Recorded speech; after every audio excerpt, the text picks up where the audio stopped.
break it down, give you the scoop. Hold on tight, this ain't no ordinary loot. UFC's the battleground where warriors collide. DieHard MMA podcast, we won't hide. Clint's gonna deep deep, analyze each brawl from the underdogs to the champions standing tall.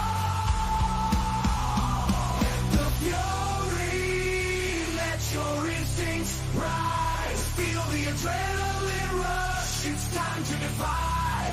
DieHard MMA, we're in it for the thrill. Get ready for the madness. Let's make that bankroll spill.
Happy Friday, degenerates, and welcome to the undefeated post-weigh-in show. We are rocking UFC Vegas 92. We're feeling good after Bellator.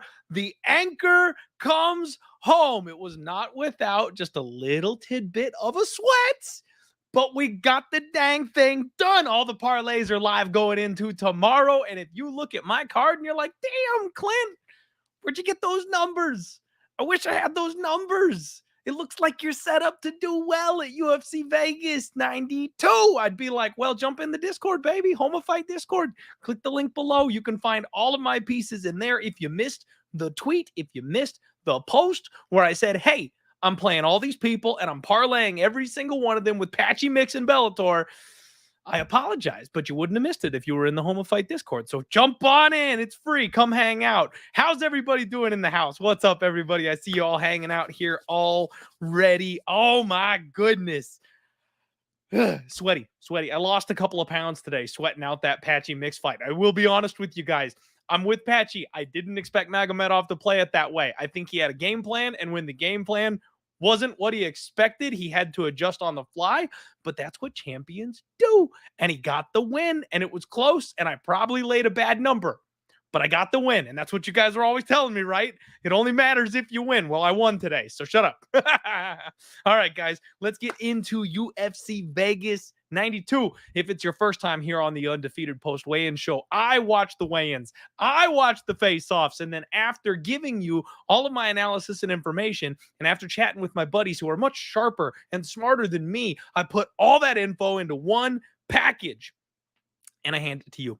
And then you can use that information to try and make good bets. And on this show, specifically, this show, we are undefeated. I've never given a bad read. I've never given a bad bet. This show has a 100% hit rate. So you came to the right place. Let's get right on into it. First fight of the night, Vanessa Demopoulos takes on Emily Ducote. We've got 116 for Vanessa, 115.5 for Ducote. Vanessa, big smile, but I'll be honest with you guys, she looked a little rough. Face sucked out. You know, she's got a lot of poundage on her, a lot of muscle on that frame. She's short, but she's thick. She looked like she had a bit of a tough time on the scale today, but she smiled her way through it. Emily Ducote, on the other hand, looking healthy. No issues. Strong. I like the glasses. She's got a good look up there going on the scales. When these two faced off, Ducote does have a size advantage. Vanessa went in for the hug. I love her so much. She's adorable. Anyway, Guys, this is a spot where I am sitting nice and pretty on Emily Ducote minus 128. And of course, you're looking at the numbers like, Clint, it's minus 360. I told you at the top of the show. Parlayed it with Patchy Mix. Stick up with me here. Come on, you got to keep up. We're moving quick. So I'm feeling good. I've got 2.56 units to win to. Just need Emily Ducote to pull that second leg through for me here. Parlayed to Patchy Mix. By the way, so I've got a lot of money tied to Patchy Mix, right? Like that was the idea, was to use him to bring the numbers down on these favorites that I think should win. But I don't know if they cover their numbers on Saturday. The idea was Bellator's on Friday. If Patchy Mix does happen to lose, he's not going to. He didn't. But if he did lose, I could rebuild my Saturday card, right? I could mix and match some other parlays. I can play more props. We can put it all back together. I only track my MMA with you guys, right? Like this isn't, as much as I love hockey, this isn't a hockey show. I tail my guy Keg on NASCAR every single Sunday. This ain't a NASCAR show. So like, I'll throw you guys tidbits every once in a while when I get like a sharp piece of information or something that I feel like I can trust. I feel like I can pass that along to you guys, but I don't tell you everything, right? Like obviously I'm a degenerate. I play other stuff. I had so much more money on Patchy Mix than you guys realize. I had so much more on him than you guys have any idea, because I parlayed hockey stuff. I parlayed NASCAR stuff, because I set up all my, UFC parlays and stuff like that. And then my guy Keg, what he does is he parlays up whatever MMA stuff he likes, and then he ties it to NASCAR vehicles on Sunday where the odds are shorter than they should be. So you end up getting crazy like 18 and 20 to 1s and stuff like that on the favorite to win the track. So like he did the same thing I did and also used Patchy Mix. So like my anchor today was so much more important than it ever should have been. You guys have no idea. I'm extremely relieved. I was sweating buckets for that fight when it came down to a split decision. Anyway, back to the fight card here. I do like Emily Ducote in this spot, guys. I really do. I think she's going to just be too much for Vanessa on the feet. Vanessa is improving in her striking, but Emily Ducote is much cleaner, much nastier on the feet. And I actually think we could see the return of the leg kicks for Emily Ducote. That's something that we've seen from her before, and she hasn't gone to it in quite some time. If she sticks this fight at range, keeps it standing, we know Vanessa Demopoulos struggles with the wrestling department. I think Ducote can chip away at her, and I actually kind of like the late round TKO props. Round 2 is 16 to 1, round 3 is 25 to 1. You would wish for a sexier number when it comes to women's MMA. You really would. But I think the calf kick TKO, where Vanessa just isn't going to be able to stand at the end of 15 minutes, I think that's absolutely there. While they're at range, the arm length for Vanessa Demopoulos is an issue. She's got little T-Rex arms. She's not going to be able to strike with Ducote effectively. She's going to have to explode her way in. And when she does that, I really think that she'll be vulnerable. So as long as this fight plays out on the feet at range, and frankly, even if it does hit the ground, I think Ducote will be in dominant position. Ducote is not a bad grappler, and Vanessa can't really wrestle. So Vanessa will probably need an armbar of some kind or something like that. And she always, guys, always ends up on her back. Like even her last fight that she somehow managed to rob her way through and squeeze a decision victory. No idea, by the way, how she managed to do that. But she was on her back for like 80% of round 2 and round 3. So if that happens, Ducote's not letting her off the hook in this spot. She'll get busted up. She'll get bloodied up. I like Ducote. And like I mentioned, maybe a late round finish is on the table. Next up, Alatang Haley takes on Clayton Rodriguez. We got 136 for Alatang Haley. Clayton Rodriguez, 135.5. No issues on the scale today for Alatang Haley. Look very relaxed, calm, well put together. Neuroforce 1 is treating him well over there at Fight Ready. Clayton Rodriguez actually looked really good. This kid is filling out 35 pounds. He looked a little bit bigger. He looked like he was able to flex. He was relaxed. This was a very intense face-off. Rodriguez came in and showed him the elbow, got right up in his face. And then when he stood up tall, he's big, man. Clayton Rodriguez has a decent little size advantage here over Alatang Haley in this spot. And it makes me a bit nervous. So I leaned to Alatang being a dog early in the week. And I just don't know if I can get there, guys. I don't know. Like, he's well-rounded enough. He should be able to get through all the check boxes, right? Like, he's a good wrestler. He's a good striker. He's got decent jiu-jitsu. He's durable. He's guys, I really, first impulse was make Ali Alatang the Link Memorial Dog of the Week. And this is bugging me, guys. This is bugging me because I don't have a Link Memorial Dog of the Week this week. I'm going to have to get one here, like on the show or like tonight after the show. I like all the favorites on this card, I feel like. So I don't I don't know if I'm betraying Link by not picking a dog or if I'm betraying you guys by, pussying out and not choosing a dog. I'm not sure which one is worse, is to like force it or not to force it in this case. So I'm struggling. Haile Alatang was going to be my dog, but after watching them face off, I'm like, damn, man, like this kid is going to be getting better. I don't know that Haile Alatang is getting better. This kid is huge. He's got the explosiveness. Alatang's going to have to grind out a 15-minute fight. He's going to have to survive the onslaught of round 1, turn up the cardio, and then do enough in rounds 2 and 3 to tire this kid out. Sounds to me like a live bet is a better alternative than playing this one pre-flop. If you like Klidson, he could end this thing in round 1. He could show us, new levels to his game, and this could be his coming out party at 135 because he's not a small kid for this weight class. So I'm going to pick Klidson Rodriguez to go ahead and win this fight. I'm rooting for Alatang Haile. He's one of these guys where I wish he would have better results. I'm a fan. Like, I hope he does well, but like, I just kind of think this might be the end of the road, unfortunately, for him. The UFC trading in a known commodity that struggled at the UFC level, taking on a young kid with a lot of upside and a bright future. We've seen this story before. So I kind of think Klidson Rodriguez is probably the side, but I still don't really trust his gas tank. So I'm going to pass on this one. Fireball and popcorn, grab a drink, grab a snack, chill and hang out. Watch this one. There's probably going to be violence, maybe a live bet opportunity, but I'll go ahead and pick Rodriguez. Next up, you've got Ariane Carnelossi. She's taking on Piera Rodriguez. 115.5 for Carnelossi, 116 for Piera Rodriguez. And Carnelossi, welcome back, baby. Thick as ever. This chick is oh my God.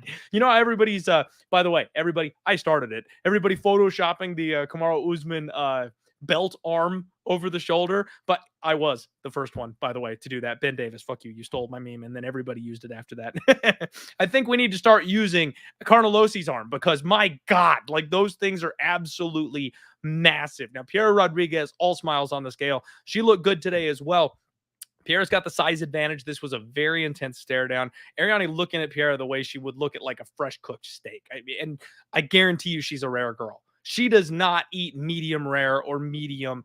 You give her that thing barely warm and still mooing. I guarantee you that's how Ariane Carnelossi eats her steaks. We've got one plus 180 for Carnelossi, minus 218, minus 220 for Piera Rodriguez. And again, I did parlay up Piera Rodriguez with my guy Patchy Mix. I have plus 112 in my pocket for 1 unit. This is the small bet on the slate here for me. Just a 1 unit play here on this one. I like Piera Rodriguez. I think she's going to have the ground game advantage. I think she's going to be able to get top time. We all know Carnelossi can get put on her back. She's coming off back surgeries. Is she going to be 100% coming in after all that stuff? We don't really know. So I'm going to side with Piera Rodriguez here in this spot, and sneaky little, play here. My prop of the week is going to be Piera Rodriguez by submission. It's 9-1. And I think the way that Carnelossi defends from her back, she lays completely flat. She looks a whole lot like Robles Despain did in his last fight, where just no real knowledge of getting your guard back or anything like that. Flat on her back, flat legs.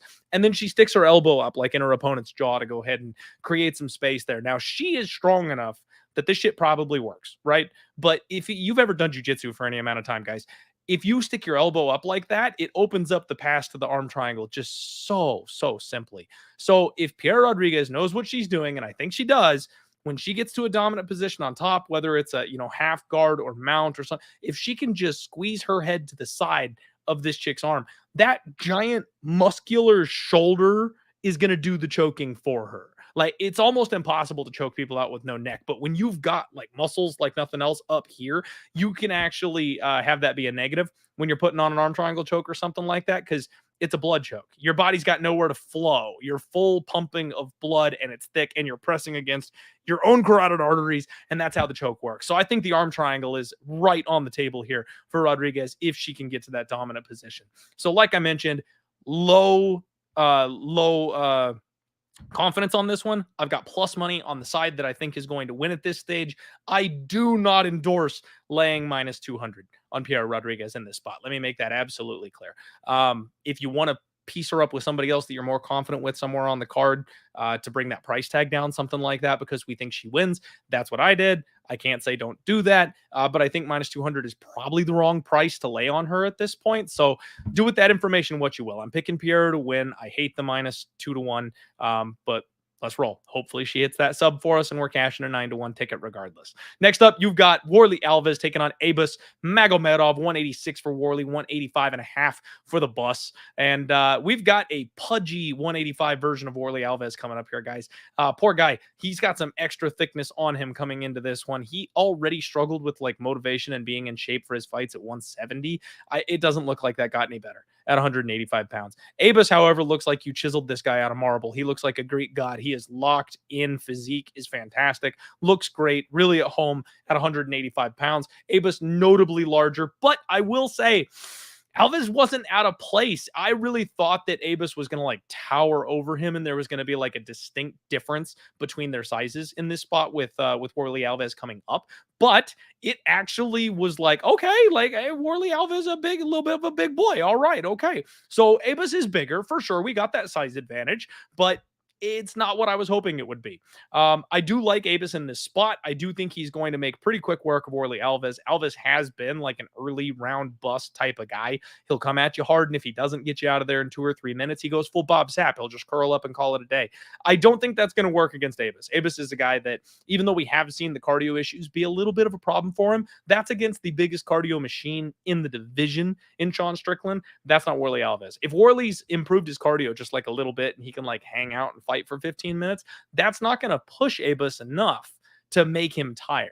So when Alves starts to slow, I think Abus is still just going to be the better guy and he'll just still be there. So this is another spot where I've parlayed up. I've got Abus Magomedov at minus 118, 2.36 units to win 2 on him. I do like the KO. He definitely could have some grappling upside in this spot as well, especially if he doesn't want to get touched in the face. So I would do look at the inside the distance. Instead of just playing like the KO at what, minus 110 or something like that, if the inside the distance is like minus 140, lay the extra chalk, make sure you're covering yourself on the sub, because it's definitely a possibility. Abus is a guy that can fight on the ground as well as on the feet.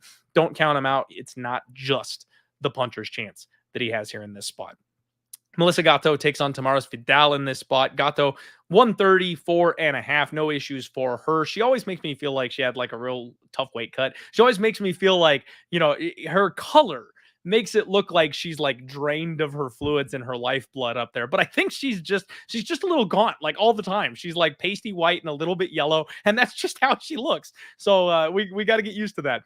Tamaris Vidal came in at 134.5, which was a little surprising, and also surprising, looked a little slimmer. I mean, I compared this girl partially comedically to Derek Lewis, right? The way she fights, the way her style, the way she carries the power. Like, I think she's very much female Derek Lewis. But she also had a little bit of pudge to her, right? The way that Derek does.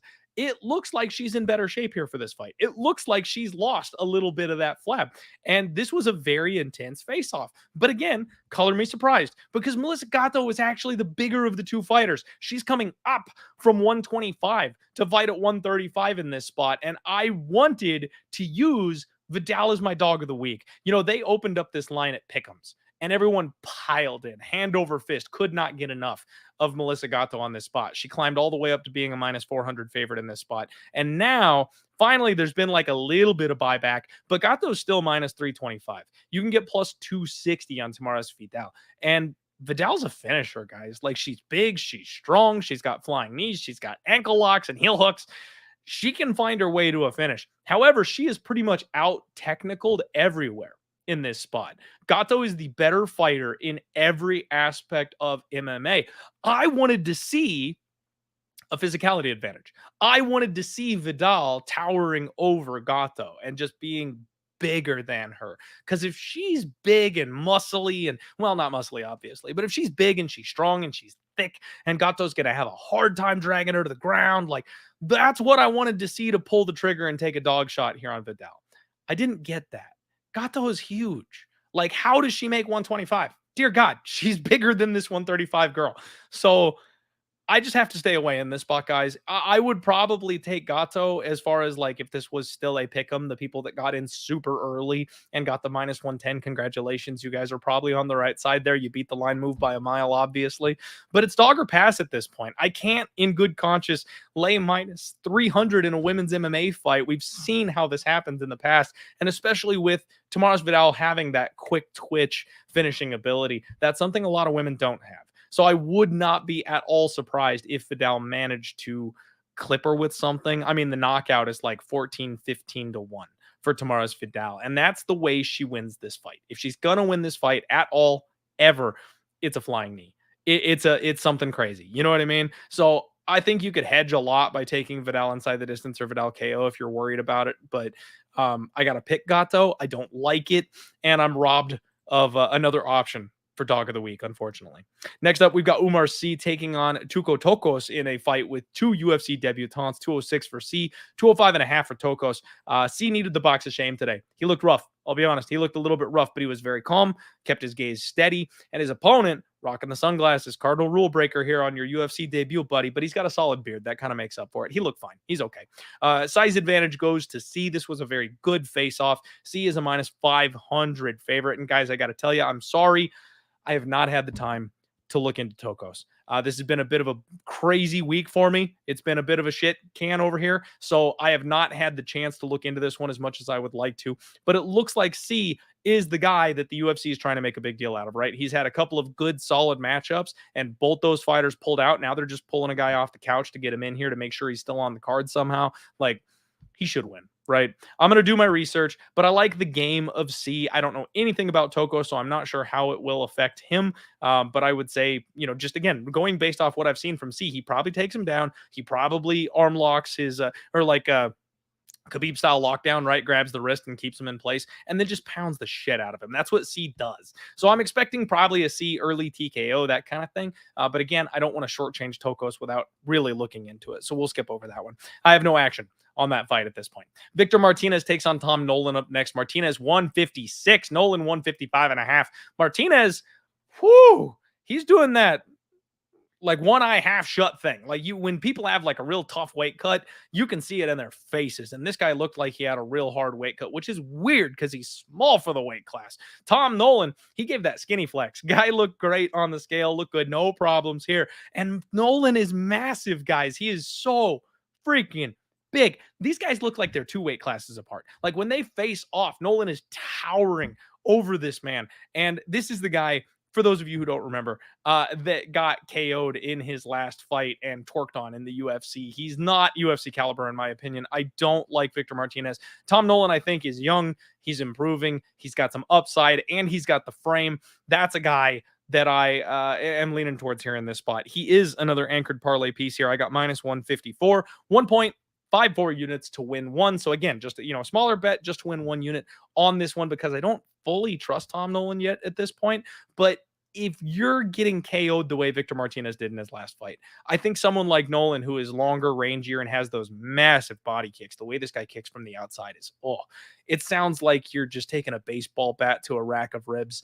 I think he's going to get him. I think Nolan is going to knock Martinez out. Now, if Martinez gets in close and does the same thing, to Nolan that we saw in his last fight, okay, like we'll drop the 1.5 units and we'll never bet Nolan again. It will just be done with it.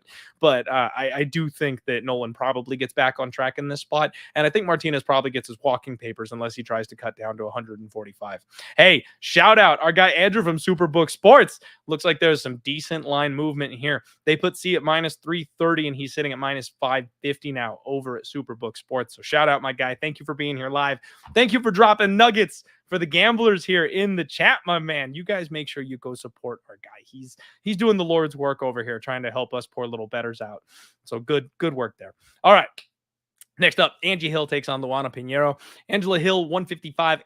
Pinheiro, 155. Geez, 115.5. 116 for Luana Pinheiro. No problem for Angela Hill. She looked great on the scales today. She's a vet at this point, guys. She's got this thing down, looking good, in good shape, good to go. Luana Pinheiro, last to weigh in today. I thought we might get a little drama at the bell here on this one. She looked rough, guys. And I mean, for one of these fighters that the UFC is trying to put in as like a pretty face and a pretty good fighter type of thing, like shout out my guy MMA locker room. My bad. So if the UFC is putting her in that kind of a spot, like you could tell on her face that she was in a bad spot. She looked really sucked out. She looked exhausted up there. She managed to flash a little smile before she got off the scale, but you could tell. And this is a spot, guys, by the way, that I'm not a fan of Luana Pinheiro. Like, I've never been a fan of Luana Pinheiro. I think she's mentally weak, and I think that she has broken in the UFC twice already. She got away with it once. She did not get away with it the second time. And I feel like the scales may have beat her here today. Hill does have a slight height advantage here in this spot, but this was like your classic bubbly women's MMA respectful type of face off. They stared at each other mean for like 2 seconds, and then it was all smiles and hugs after that. So, no bad blood or anything like that. I like the size advantage for Hill. I like the activity advantage for Hill. I like the never say die advantage for Hill. If you're going heart for heart, Hill beats this girl and should be a minus 300 favorite. Now, skill for skill, that's where things get a little bit different. Luana Pinheiro probably has the skill advantage, but I don't like her cardio. The fact that she can only last for about a round and a half before she really fades off is a problem to me. And the way we've seen Angela Hill tank damage, I don't think it's going to be a problem for her to get through that first round blitz of Luana Pinheiro. And then when Hill doesn't die and go away, Pinheiro's going to have to deal with a Muay Thai specialist that just doesn't stop coming forward. Now, does Hill press the gas hard enough to get her out of there? That is the question, because I kind of like the Angie Hill round 3 sprinkle. We are looking at Angela Hill round 3, 22-1. Guys, I feel like that's almost mandatory. Like when Luana Pinheiro fights, you take a round 3 sprinkle. I actually think that's something we need to do like always, because if she gets that far, it's going to be an issue. Now, she could win this fight early. She could get Angie Hill to the ground. She could put that judo to work, but I think Angela Hill will get back up. I think Angela Hill's submission defense is not what it used to be. She's much better, much improved, and I think she'll make this into a fight. It could be a split decision, so laying minus 145 might be the wrong price, but at the end of the day, I think Angela Hill gets her hand raised, and I think Luana Pinheiro might be just a little bit of a front runner and a little bit of a fraud. She's also a little, well, and not maybe so much of a fraud. She's got a good skill set. Don't get me wrong, but I do think that Pinheiro is breakable, and someone like Hill can break you. There's nothing that hurts worse than when you're tired and then you get hit with like a clinch knee to the face in the third round of a fight where you feel like you're fading and it's 1-1 going to the judges' scorecards. Like, that's what I'm trying to take advantage of here. So I am on Angie Hill. Let's freaking go overkill. By the way, best gaming reference of all time is when you get the overkill in Halo 3. And overkill. Like, I've always loved Angela Hill because of that. Brings me back to the good old days. All right. Next up, Venezia Salvador takes on Adrian Yanez. And I'm trying to correctly say that because I've been saying it wrong like everybody else forever. 136 for Salvador, 136 on the dot for Yanez. And we've got a big, tall, lanky dude in Venezia Salvador. No real problems for him on the scale today. He shaved his head, though. Looks a lot better with the hair. Good hair choices today. Uncle Weezy would be proud. We've got Adrian Yanez, smile and flex, looking good, looking solid. Dude looks... I'm jealous of the hair. He went to Turkey before I could get there. So I'm just kidding. Adrian, your hair is probably very natural. Salvador does have a height advantage here in this spot, but it's not nearly as pronounced as I expected. Similarly to what we talked about before, except on the flip side, right? I thought that Adrian was going to be much smaller when facing off against this tall, lanky dude, but it's not that big of a size difference. So I like to see that. Salvador is moving up a weight class, I believe, here in this spot. So who knows? Maybe he'll be a lot better up here. Maybe his cardio will be better. Maybe the power translates and he hits harder. But again, I've protected myself. I am not laying the ridiculous minus 425 on Adrian coming off of back-to-back losses. I have parlayed him with Patchy Mix, and he is minus 133 for yours truly. I've got 2.66 units to win 2 on Adrian Yanez here in this spot, and I like it a lot, guys. Frankly, I think Yanez probably goes ahead and gets the finish. I really do, because the way that Salvador fights, he keeps his hands low, and he just doesn't have a good enough head and movement to get out of the way of stuff. He tries, but he's not fast enough. And moving up a weight class, I mean, maybe he's got a speed advantage coming up from 125, but I would highly doubt it. The way that Adrian counters with how quick his hands move, I think it's going to be a problem. He's going to be there to get hit. So as long as Adrian can hold up 1 or 2 big shots from Venezia Salvador, and this isn't like a round 1 bonk, because it could be, as long as he survives that, I think it's going to be Adrian's game. If he slows the pace down, waits for Vinicius to make a mistake, that counter shot is going to be there. It's just a matter of time. So I fully expect Adrian to get back on track. I feel like this is a bit of a softball from the UFC to get the kid a win, get back in the win column, get your confidence back. Let's get rolling again. Come on, Adrian. Everybody wants to see you do well, kid. Get in there. All right. Next up, we've got Brahimaj taking on Themba Gorembo. 170.5 for both guys on the scales today. Ramiz actually looked really good, guys. I mean, for a guy that's coming off like a 2-year layoff and hasn't competed and is coming off like career-ending injuries, he looked great. He looked really good. Looks like he's in good shape for this one. Themba, hands on the hips, up there smiling, talking. Seemed like he was dialed in, like talking to himself almost more than talking to anybody up there. I think he's pumping himself up. This guy has that ridiculous self-belief. This guy has that belief that he's going to be a UFC champion so deeply ingrained into him that like it's starting to scare me. Like I'm starting to believe him a little bit. Because he pulled the Molly meatball, right? Where he took the UFC belt and started like parading around, taking pictures with it and shit like that. And I'm like, bad sign, bad juju. Anybody that's ever done that, it's never worked out. And I mean, not counting like McGregor stealing it from Aldo at the presser. That's a completely different situation. This guy just like walking around with it and taking photo ops and stuff like that. Like bad look, right? It never ends well. But the way he's going, like he's improving and he's improving rapidly and he's a freak athlete and he's got cardio for days and he hits really freaking hard and he's big, guys. This is another one that shocked me. I thought these two were going to be much closer in stature. Themba's massive, big size difference between these two. Now, Ramiz is a guy that I looked at very closely at maybe being the dog of the week. We've got a weird story going into this one, right? Because I parlayed Robles last week, or Robelis, with Themba this week. And it gave me a slight plus money. And it was like, hey, I think both these guys win. Maybe the numbers are bad, but I think they both win, right? Well, Robelis obviously loses. So I don't have a bet on this fight at this point. And I kind of talked myself into maybe the Ramiz side on this one. Watching him grapple, watching how slick and smooth he was in his last couple of fights. But then you dig a little bit deeper into it. And it's like, you know what? My first instinct was that Themba's going to be too much for this guy. And then you go back and you run it. And it's like, man, Ramiz gasses out. If he doesn't get a first round sub, he's vulnerable in rounds 2 and rounds 3. Yes, Themba is a little unorthodox. Yes, he's a little unpolished, but he will explode out of spots and he will scramble and he will fight to the death and he will do whatever it takes to get his hand raised. And on top of that, his coach's mom just died or something like that. I can't remember if his coach's mom or his coach. I first read that it was his coach, but I think that tweet got deleted because I think it was his coach's mom.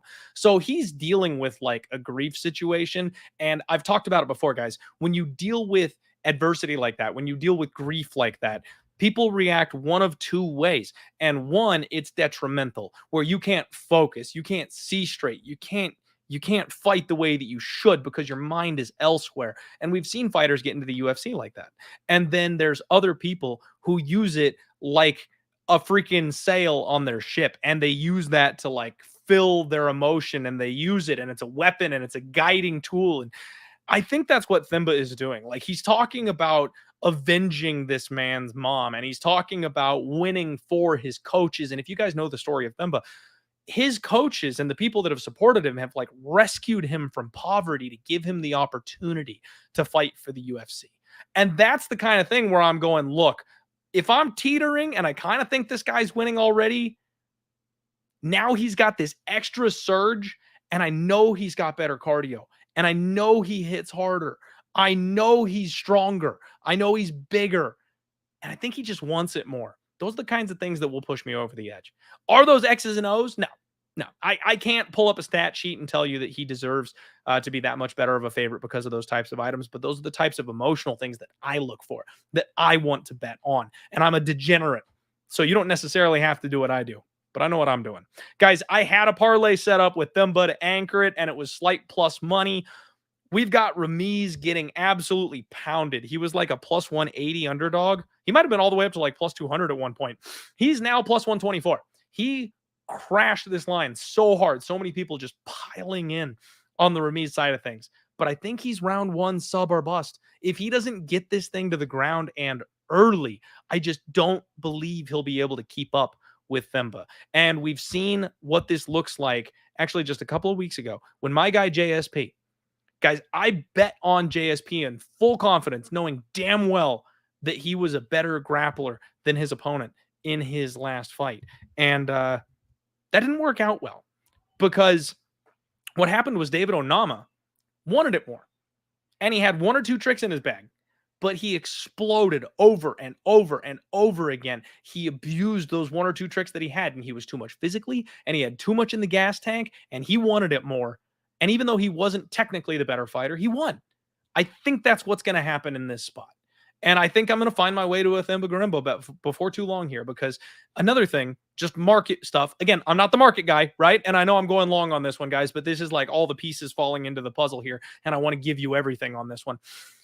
The last piece of the puzzle here for me is the market stuff. And again, I'm not the best market reader on the planet, right? I got to tip my cap to guys like Liam for that.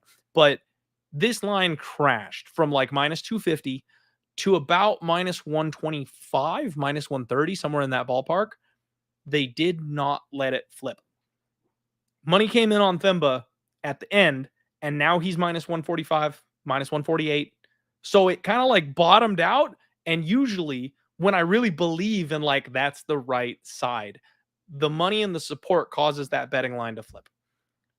They eventually would make Ramiz Brahimaj the favorite. They didn't do that.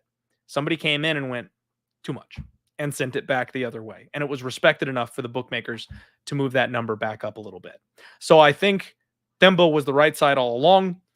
I'm believing in the Themba story. We're going to go down with the ship here. If he gets tapped out in the first round, so be it. After the show, I will be placing a bet on Themba Garimbo, and I do not have a dog of the week in this spot for you guys yet again. Next up, Carlston Harris takes on Chaos Williams in the co-main event. 169.5 for Harris, 170 on the dot for my guy Chaos. Big smiles from Carlston Harris, flashing the elbow up there on the scale. Dude looked good. Abs for days. Now, Chaos Williams, again, he broke that rule, folks. He broke the rule sunglasses, but he's too damn cool.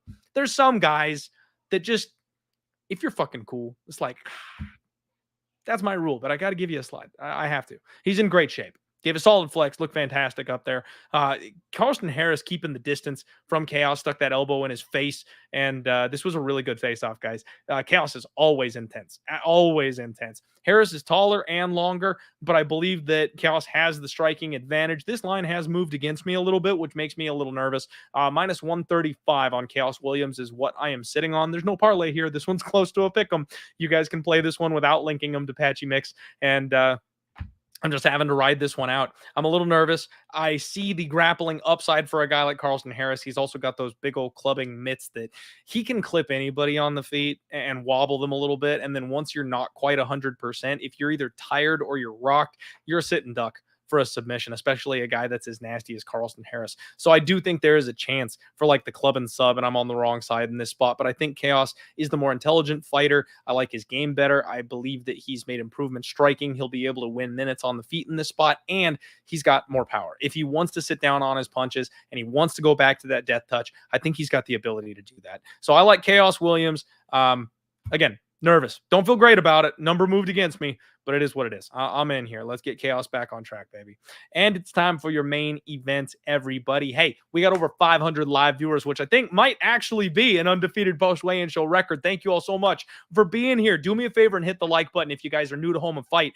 Jump in the Discord. Again, it's free. There is a paid version if you want the paid pros pick, stuff like that. But if you want my stuff, it is in the free version of it. And we have a Telegram now, guys. I didn't know this. Did you know this? People actually really enjoy using Telegram. It's a thing. So people get news and shit like that, and sports betting picks and stuff like that from Telegram. Well, the Home of Fight has a Telegram. I'm going to get you guys a link. I will edit the video after it's done, and I'll put it in the description so you guys can join it. They're doing like news for like the MMA world postings in there, and we've already got over 1,000 people that have joined the Telegram. So if you guys want to jump in that, we will go ahead and add that to the description a little bit later. Come in here, come hang out. It's a great community. It's a good place to be, and you get all my stuff, especially in the Discord and stuff like that moving forward. All right.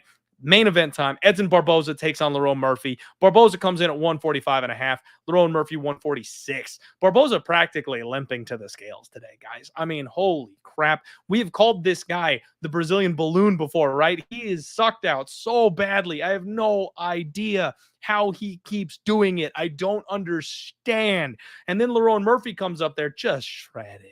Just absolutely shredded. Huge flex. He's intense. He's ready for his big moment, right? Big opportunity for him. Finally cracking through, getting a big notable name, main eventing. This guy could break into the rankings. He's excited. He's pumped up. These two size up really well. The only problem is Edson Barbosa is like hunched and like sucked out and like he looks like a skeleton. So when he inflates like the Brazilian balloons do, he's going to be huge. He'll have a size advantage in the cage on Saturday, I promise you, because once his spine is straightened back out with a little bit of fluid in it, he's going to be taller. But both these guys were flexing hard up there. This is such a fun fight, guys. We've got Lerone Murphy minus 150, Edson Barbosa plus 125. And I think I ever so slightly lean on the Barbosa side, but I feel like I don't want to bet this fight. So here's my problem. Lerone Murphy is hittable. We have seen him cracked by some lower level competition. Now, that's not to say he's not elite. That's not to say he won't tank it. That's fine. He's done it before. He just continues to grind and he mixes up his MMA game really well, makes you grapple, makes you strike, all of it. I love Lerone Murphy. I've been on this guy almost every single fight since he got to the UFC. I've made tons of money on him. He's one of my good ones. But this is such a leap up in competition for him. It's a big step up. And even though Barbosa's old, and even though this weight cut sucks, and even though I worry about his durability, especially coming off the beating, the absolute war he was in just like 5-6 months ago, if he connects with the type of shots that we've seen Lerone eat because of those defensive liabilities, I don't know if Murphy is taking those shots, guys. I don't. It's concerning to me. I side with violence in this spot, guys. You can get fight doesn't go the distance at minus 120. And I like that a whole lot better than picking a side. Because I think if Barbosa is finally old, if Father Time has beaten him, if Father Time's getting his hand raised tomorrow, Lerone's going to finish him. Lerone's going to hit him with something big. And it'll be too much. Or he's going to just grind him to the point that he's too tired to defend himself. And there might be like a mercy stoppage from the ref because he's had to get up from getting taken down 7-8 times and it's round 3 and he can't get up anymore and he's eating elbows. Like I can see Murphy getting a finish in this spot just because of the way they fight. And obviously Edson Barbosa, if he wins, I know he won a decision last time, but if he lands those kinds of shots here against Murphy, Murphy's been durable to this point, guys, but I don't know if he's eating Barbosa shots. Right? Like there's a big difference between Kalibao shots and Barbosa shots. I don't know if Murphy is eating Barbosa shots for 25 straight minutes. So if Barbosa lands, I think it's over. I think KO is fine on both sides of this thing. I mean, you could always argue for the submission, right? Go contrarian to everybody else, but I think these guys both like to work with their hands unless they just absolutely have a golden opportunity to snatch a neck. I don't see it. So I'm thinking a knockout one way or the other. Fight doesn't go the distance as minus 120. I'm probably going to add that to my official card because I like violence here in this fight. But the real problem is I don't have a dog of the week, guys. I don't have a dog of the week for you because I don't want Ramiz. If I was going to bet him, it would have been some time ago when he was 180 plus 200, something like that. I don't want plus 125. I'm going to bet Themba after it's all said and done. I'm already on Chaos Williams, so I'm not betting Harris. I've got Yanez. I've got Hill. I've got Nolan. I've got Magomedov. I've got Rodriguez. So if we're looking for a dog of the week, it's either Alatang Haili, which after the weigh-ins, I don't think I can stomach. He was on the short list. He was the guy I was going to do it, but I can't do it. Not after seeing Rodriguez on the scale today. Tokos, not a chance. I think the UFC wants to see Omar Sy really succeed here in this spot. Vidal, that's the one I had kind of circled. I wanted to see her be in better shape. I wanted to see her be bigger. I'm worried Gatto might let that one, slip away. I'm on Hill, so it can't be Pinheiro. I wouldn't want to bet Pinheiro anyway. Yeah. So it's either Barbosa or Vidal or Alatang. Do you guys have an opinion? Dix Insider says Brazilian lesbians is plus EV in the UFC. That is a fact, my friend. That's not like I know we're joking, but that is a fact. That's not even joking. They're so good. Let's see here. Let's see. Come on. All right, guys. Come on. Get in the chat here for me. What do you think? Who's the dog of the week? Give me some feedback here because I can't leave us hanging, right? Like we can't not have a dog of the week. Those are probably my options here. Alatang Haili, Tamaras Vidal, or Barbosa. We'll see what the chat says. We'll let the chat decide this one. There's a lag here, by the way, on StreamYard. There's a little bit of lag, so give me just a minute. I gotta let the chat catch up here. Early votes here for Haley, Barbosa, Losi, Barbosa. Keep them coming. I need a few more votes. Barbosa. Okay. All right. The people have spoken.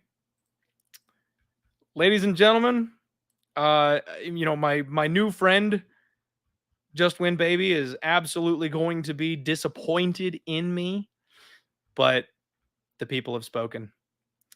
The Link Memorial Dog of the Week is going to be Edson Barbosa this week. Got to do it. We're going to go Edson Barbosa on the money line, and then we're going to go fight does not go the distance. That's going to be our way of playing it, because if Edson gets finished, we will break even on the project. And if Edson wins, I expect it to be a finish anyway, so we can double up on it and we'll cash both bets, hopefully. So there you have it. We got it. We absolutely got it. Edson Barbosa is going to be the Link Memorial Dog of the Week. I'll add that bet. I will add the under. We will add Themba, and then we will rock from there. Thank you all so much for being here with me today. I am pumped up. I believe this fight card starts a little bit early tomorrow, so you probably want to get your action locked in earlier if you can. But it's a low-level card. There's probably going to be some surprises. I will let you know if I find any other prop shots that I like. I'll dig into that tonight before I post my card up, probably first thing tomorrow morning. But thank you all for being here. Do me a favor and smash the like button on your way out. Does anybody else have any other stupid questions for me tonight? Thank you. Have a good night. That'll do it. Let's roll, everybody. Love you guys. We'll see you tomorrow.